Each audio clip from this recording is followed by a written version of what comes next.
Blackening is a slasher movie that's also a slapdash enjoyable social satire. That the satire turns out to be sharper than the scares, it's not a problem. It's all part of the film's solvently dynamic party atmosphere.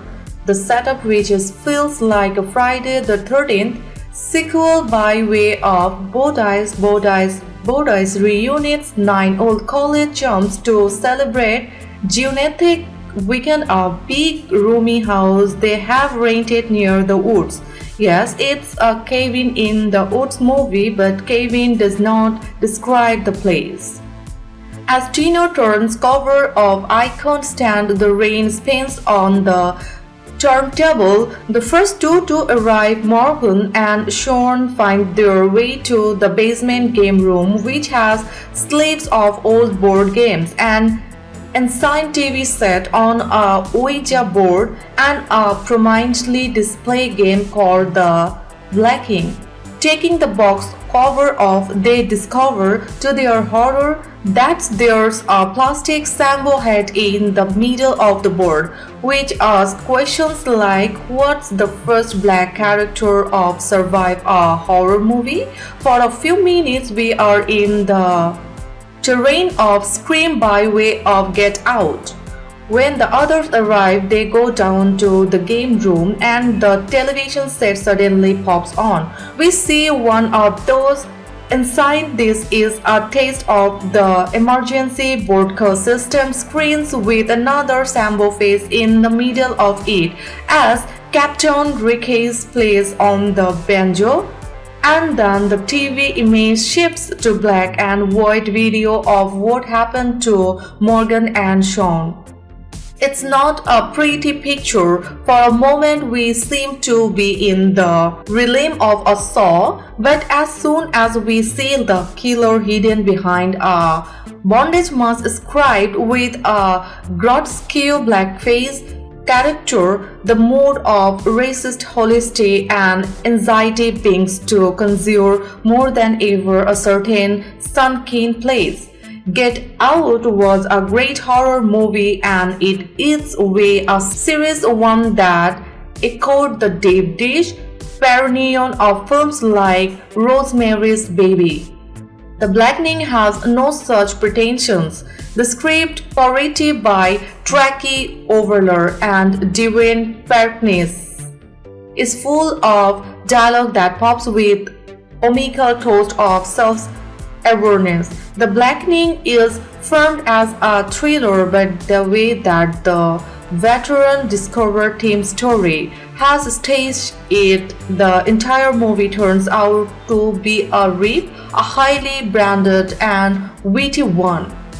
On Black is jokes, black pop culture referently, and blackness itself. This is the sort of movie that pivots around the inside intricacies of the card game's spades, and in which a character looks at Nanandi, the group's tall and handsome player, and says, "You are an original African. You are a steel in its original packaging black." Or the park ranger shows up and is great with the line, "I have never been so happy to see a white savior."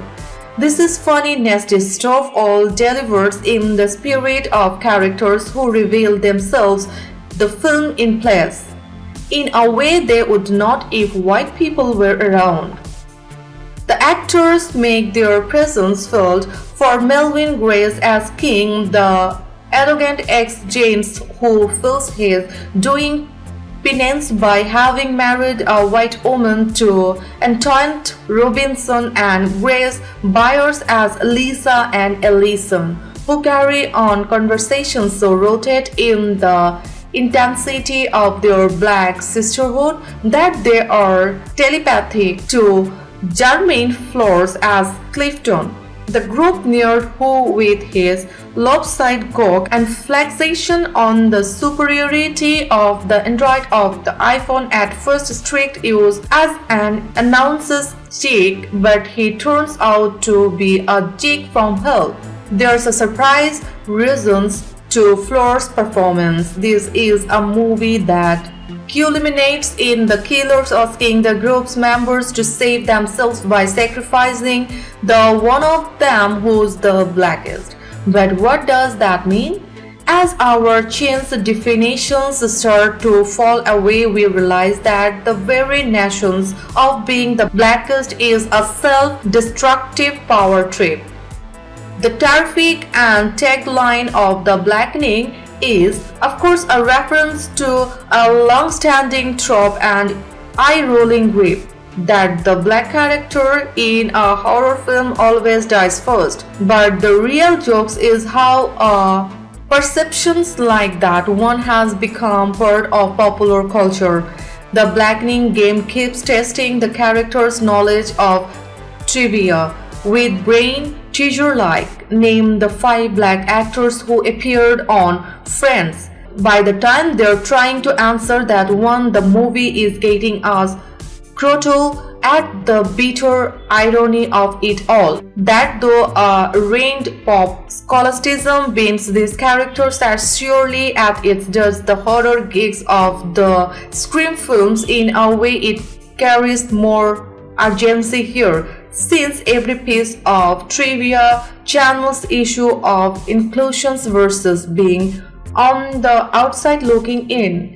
It's a terrible to The Blackening that invests everyone in the audience to feel included in its diabolically social captive. If you like the video, share with your friends and don't forget to subscribe my YouTube channel to get more new videos.